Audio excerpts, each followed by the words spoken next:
If you're retired and you're feeling unsettled, well, maybe this video is for you.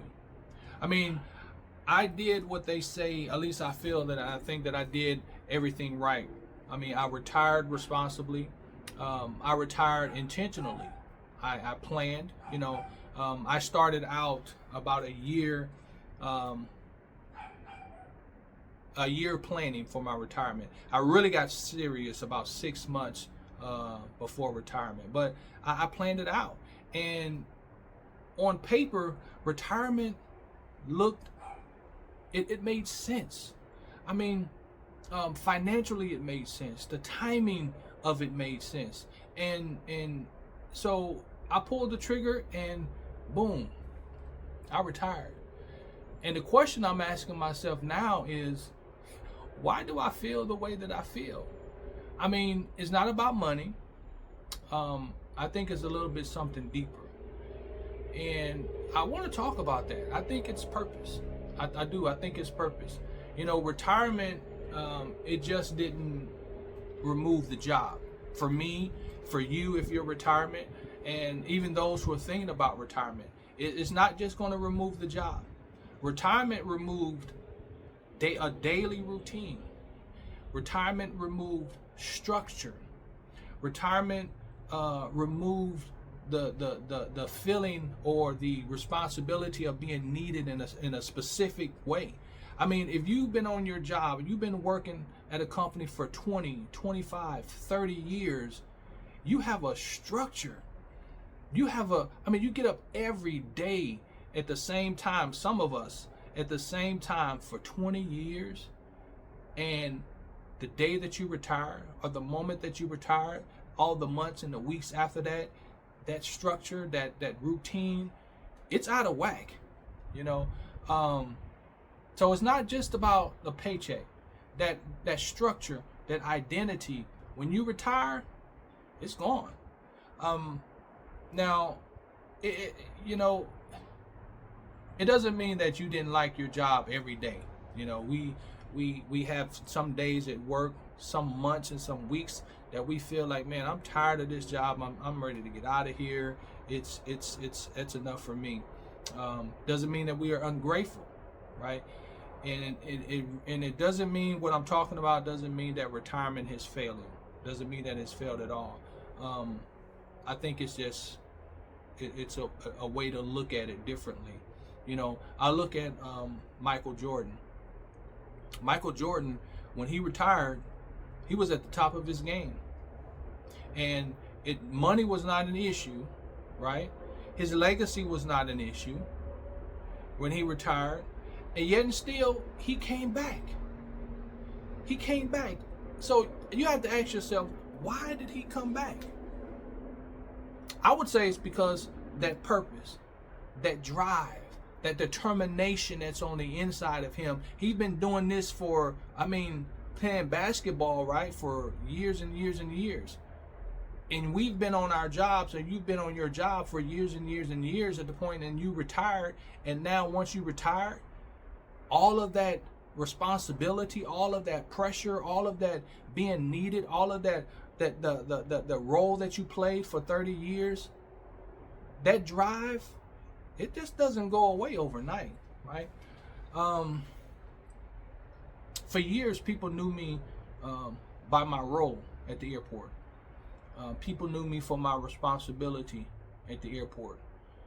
For the last 10 years of my career, I was the airport security coordinator at the South Terminal. I was also the landside access manager over parking and ground transportation. And so whenever there was a security related issue at the South Terminal, I was responsible for that. And if you've been, if you know anything about an international airport, security is serious business. If you know anything about parking at an airport, parking is serious business. Anything about ground transportation, getting your Uber and your Lyft and your limousines and your charter buses and shuttle buses and all those types of things, ground transportation providers at the airport, that's some serious business. And I was responsible for that. I had a great team working under me, but I was ultimately responsible for all that. And then after retirement and the lights shut down, that responsibility, or that drive to solve problems and take care of issues, it doesn't go away. And you still have that drive on the inside of you, that motivation to push forward and to go. It's still there, you know. So after retirement, like me, you can be busy and still feel unfulfilled.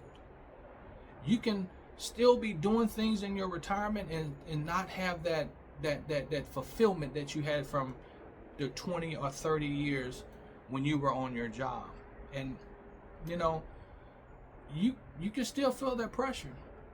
I think a lot of people feel this. I don't think a lot of people talk about it, especially us, especially men, because men, we keep things close to the vest. We really don't share a lot. We don't talk a lot about our feelings and about things like that. And women too. I mean, women, you know, women do have a lot of conversations. They're more free in speaking about their feelings with their friends and things like that. But as far as men, we kind of we keep that stuff close to the vest. But I do want to say this to you: you're not lazy, you're not ungrateful, and you're not doing retirement the wrong way. We prepare for retirement. We prepare for the financials. I mean, some people, they have their 401ks intact. They have their retirement plan intact. They have some savings on the side intact, you know. And if you're like me, you got a pension that's guaranteed for life, and so that's intact. So it's not really about the money. Retirement it isn't an ending. I think retirement is a transition, and the transitions sometimes are uncomfortable, you know, because you don't know. You kind of still navigating this thing, right? You still trying to figure this out, and that's exactly what I'm doing. I'm trying to figure out what purpose looks like in this season of my life, what purpose looks like in retirement. And maybe the goal isn't to stop working, retirement, but maybe the goal is to stop working the wrong way and to do something else or something different, right? So in the next video, I'm going to talk about what I need now and why wanting to go back to work, why it doesn't mean that retirement failed. You know, really, for me, what it means is that I still got a lot left in the tank, and so I'm still ready to drive. So thank you guys for watching this video, and I'll see you on the next video.